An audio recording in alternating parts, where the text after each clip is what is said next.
ऊपर जो सक्सेस मंत्र आपको क्या लगता है? देखो केएल राहुल क्या है, वो ओवरऑल जैसे आप बेसबॉल की बात करते हो ना, ये पर जो हम ऋषभ पंत स्टाइल में बैटिंग करते हैं कि वो बॉलर्स को तहस नहस कर देते हैं, लेकिन जड्डू को भी हमने देखा इस तरह के विकेटों पर आप बड़े कंफर्टेबली डिफेंस में भी बड़ा शौर है, हिट कर रहा है तब भी बड़ा शौर है केएल राहुल का भी। जितेंद्र जडेजा, आपने कोई भी उनको रफ शॉट खेलते हुए देखा कि यार बेवजह का घुमा रहा है इधर उधर? एक आध शॉट था, एक नो मैंस लैंड में गिरा था जडेजा का एक स्ट्राइक, लेकिन उसके अलावा आपने रविंद्र जडेजा को कभी भी आड़ा तिरछा मारते हुए नहीं देखा। छोटा बॉल कई बार, दरअसल क्या है ना, इंग्लैंड की एक तो गेंदबाजी भी बहुत ज्यादा ऑर्डिनरी है और मुझे समझ नहीं आया कल जो बेन स्टोक्स ने गलती करी थी कि टॉम हार्टले को 8-9 ओवर दे दिए, 60 रन खा लिए। आज बेन स्टोक्स की गलती देखो, जैक लीच को आज आप देखो बाकी सारों के मुकाबले कम ओवर्स करे जैक लीच ने। मीडिया हमने पहले भी देखा, टेलीग्राफ अब उस पर बवाल मचाएगी। आपकी इंडिया की ये सोच समझी साजिश थी शोएब बशीर, क्योंकि क्वालिटी ऑफ स्पिनर है, वो हाइट है उसकी बहुत अच्छी है और उसको हमने देखा है इवन इंग्लिश कंडीशंस में उसने अच्छा करा है। Somerset if I am not wrong, उन्होंने अच्छा करा बहुत ज्यादा, लेकिन उनके पास था Rehan looked ordinary. KL Rahul उसको क्लब बॉलर की तरह टॉम हार्टले इवन उसको तो ऑर्डिनरी बना दिया जैसे पहले दिन। अस्सलाम वालेकुम दोस्तों, इंग्लैंड की वो टीम जिसे हर टीम समझती है कि ये बहुत ही ज्यादा कमजोर है, वर्ल्ड कप में ये इंग्लैंड की टीम 8वें नंबर की टीम बन जाती है। लेकिन दोस्तों ये इंग्लैंड की टीम जब भारत आती है तो उसका खूब मजाक उड़ाया जाता है। भारत कहता है कि ये किससे ले आए हो, किस टीम से आप खेलने जा रहे हो, इसमें तो प्रैक्टिस ही नहीं होगी, चलो कोहली को छुट्टी दे देते हैं, इनसे तो हमारे बच्चे भी जीत जाएंगे। रोहित शर्मा की कप्तानी में दोस्तों एक बड़ी टीम बनती है। केएल राहुल उसमें शामिल होते हैं, शुभमन गिल होता है, बड़े बड़े प्लेयर होते हैं, मोहम्मद सिराज होता है, अश्विन भी होता है। लेकिन दोस्तों ये टीम शुरू में बड़ा अच्छा परफॉर्म करती है, इंग्लैंड के सामने 436 बना देती है। वही लग रहा था कि इंग्लैंड बिल्कुल फेल हो गया है, लेकिन फिर एक अंग्रेज आता है और दोस्तों वो आकर पूरे हिंदुस्तान पर छा जाता है। उसने अपनी टीम को 420 का रन बनवा कर दिया और उसके बाद 200 पर इंग्लैंड टीम ने इंडिया को आउट कर दिया। ये वो लोग थे कह रहे थे कि बड़ी ऑर्डिनरी टीम है इंग्लैंड टीम को, आपने शुरू में सुना, लेकिन आगे इनकी चीखें सुनेंगे तो आपको भी पता चलेगा कि ये पहले से ही कितना गलत जज करते हैं। भारत को बचाए रखा है, लगभग 50 रन से ऊपर की इनकी पार्टनरशिप हुई थी। कहीं ना कहीं जो एक समय लगा था कि हम भी इस मैच में बहुत ज्यादा पिछड़ते जा रहे हैं, अब क्लोज तो एटलीस्ट उन्होंने कर दिया है, अब सब कुछ अश्विन के ऊपर है। भैया आज जो है तकरीबन अभी रोहित शर्मा का वही है 30, 20, 40 और उसके बाद विकेट चला जाएगा। रोहित शर्मा बताइए, कैप्टन है, आपको पता है विराट नहीं है, रिस्पॉन्सिबिलिटी रोहित के ऊपर है, सबसे ज्यादा रिस्पॉन्सिबिलिटी रोहित शर्मा के ऊपर थी। उसके बाद फिर आप केएल राहुल 25 रन 30 रन की पारी को रोहित शर्मा बड़ा क्यों नहीं कर पा रहे, लंबा क्यों नहीं? मेरा तो सबसे पहले सवाल उनसे उनकी कप्तानी पर है, क्योंकि आज शुरुआत में मैंने सुबह कल में आकाश के साथ जब बात नहीं, बॉलिंग रोटेशन भी नहीं, क्योंकि आपको याद होगा 2020-21 में जब इंग्लैंड आ गई थी चेन्नई में और चेन्नई के क्यूरेटर को उसके बाद बहुत सुननी पड़ी थी और उसके बाद चेन्नई में ही दूसरा टेस्ट था और दूसरे टेस्ट की विकेट कंप्लीटली डिफरेंट थी और वहां पर फिर घूम गया था सब कुछ। नहीं, लेकिन बाकी उसके बाद क्यूरेटर का सबने बचाव किया था, प्लेयर्स कैप्टन सबने बचाव किया था। नहीं, चेन्नई में बचाव तो जाहिर सी बात है, वो तो कहानी घूम गई उसके बाद, लेकिन कम से कम इन्होंने जरूर कहा था उस समय पर कि विकेट जो है वो पूरी तरीके से भी रह गए। भाई देखिए ओवर तो यहाँ बढ़ते जा रहे हैं, कब तक बढ़ाएंगे ये, इसकी भी तो एक सीमा होगी ना।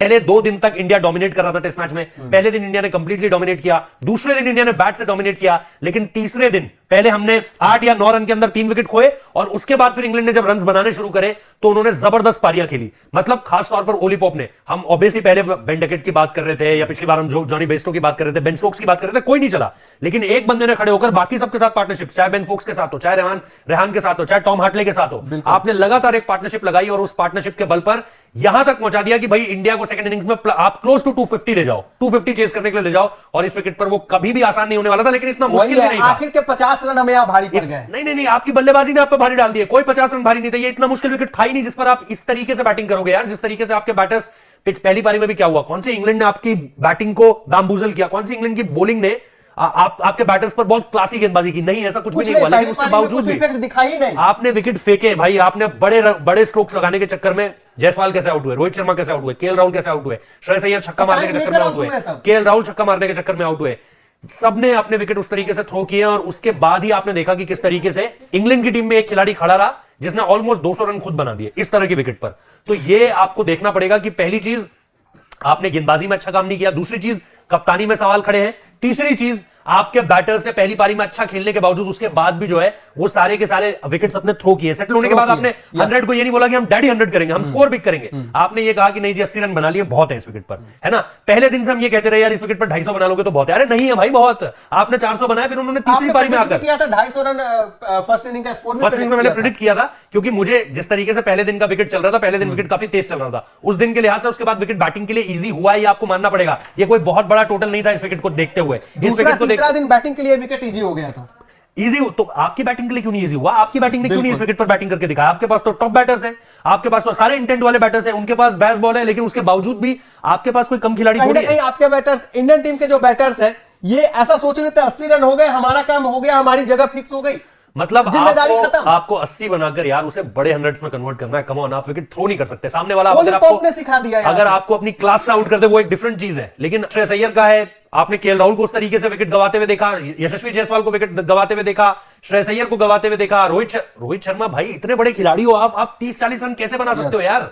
आप 30-40 रन पर कैसे छोड़ सकते हो? यू नो कि आपकी बल्लेबाजी ट्रांजिशन का एक दौर देख रही है। आपके पास ना पुजारा है ना रहाणे है, आपके पास शुभमन गिल है जो पिछले कुछ समय से नहीं कर पा रहे हैं उस पोजीशन पर बहुत अच्छा। उसके बाद आपके पास श्रेयस अय्यर है, नहीं कर पा रहे हैं अच्छा। आपके और केएल राहुल के अलावा रन किसने बनाए पिछले कुछ समय में? किसी ने भी नहीं। उसके बावजूद भी आप इंटेंट के साथ साथ बहुत ज्यादा जरूरी है। रोहित शर्मा को लंबा खेलना बहुत ज्यादा जरूरी है, लेकिन रोहित शर्मा लंबा नहीं खेले किसी भी पारी में। दोनों पारियों में उनके पास स्टार्ट था और दोनों पारियों में उनके स्टार्ट को ये T20 मैच नहीं है भाई, ये 50 ओवर का मैच भी नहीं है जहां पर आप 40 रन बनाओगे और उसके बाद जो है आप ओपोनेंट को पीछे धकेल दोगे। भाई ये टेस्ट मैच है, यहां पर 2 नहीं 3 नहीं 4 मौके मिलते हैं किसी टीम को वापस आने के लिए। और यहां पर आपके 30-40 रन, सॉरी टू से दिस, आपके 30-40 रन टीम को जिताने का काम नहीं करेंगे भाई, क्योंकि आप पूरा का पूरा टेस्ट मैच छोड़कर जा रहे हो। यहां पर आपको सिर्फ 150-200 रन थोड़ी बनाने हैं, यहां पर आपको लंबा चलना है, 300-400 बनाना है आपको। यही बाकी के बैटर्स ने दिखाया। और आपका यशस्वी जायसवाल, चलो यशस्वी जायसवाल अब बोल लो आप यंगस्टर है, टेम्परामेंट यही तो दिखाना होता है भाई, यहीं पर तो आपको अपने आप को नेक्स्ट लेवल पे ले जाना है। शुभमन गिल के पास इतने सारे मौके, उन्होंने खुद कहा कि मुझे नंबर 3 पर खिलाओ, नहीं हो पा रहा है, फिर भी हम नहीं देख पा रहे रन। शुभमन गिल, श्रेयस अय्यर का जो कंटिन्यू परफॉर्मेंस आ रहा है, क्या आपको नहीं लगता मयंक अग्रवाल बाहर है, रजत पाटीदार अभी स्क्वाड में है, इसके अलावा सरफराज खान, क्या सरफराज की वापसी होनी चाहिए स्क्वाड में? अब कब होगी? अब आप 3 टेस्ट मैचेस देखो तब आप कुछ बात कहो तो पता नहीं, लेकिन मुझे नहीं लगता है कि ये लोग जिस जिद पर अड़े हुए हैं ये सरफराज को खिलाने की कोई हिम्मत भी दिखाएगा उस तरीके से कि नहीं यार हमें वो खिलाड़ी चाहिए। एक बैट्समैन से आपको क्या रन ही चाहिए होता है ना, रन करके सरफराज दे रहा है और क्या चाहिए? मैं कह रहा हूं अगर यार उसके साथ इंडिसिप्लिन का इशू है तो मुंबई भी मत खेलने दो ना, रणजी भी मत खेलने दो। जो बंदा ही इंडिसिप्लिन है उसको क्यों ही कुछ खेलने दे रहे हो? अगर ये लोग भी कहते हैं, अगर सोर्सेस के हिसाब से खबरें आती है कि भाई cricket is not the reason why is not into the team, then what is the reason? If the reason is discipline, तो डिसिप्लिन के बिहाफ पे तो आप रणजी से भी आउट कर दो ना यार। जो डिसिप्लिन नहीं है वो कहीं भी क्यों खेल रहा है?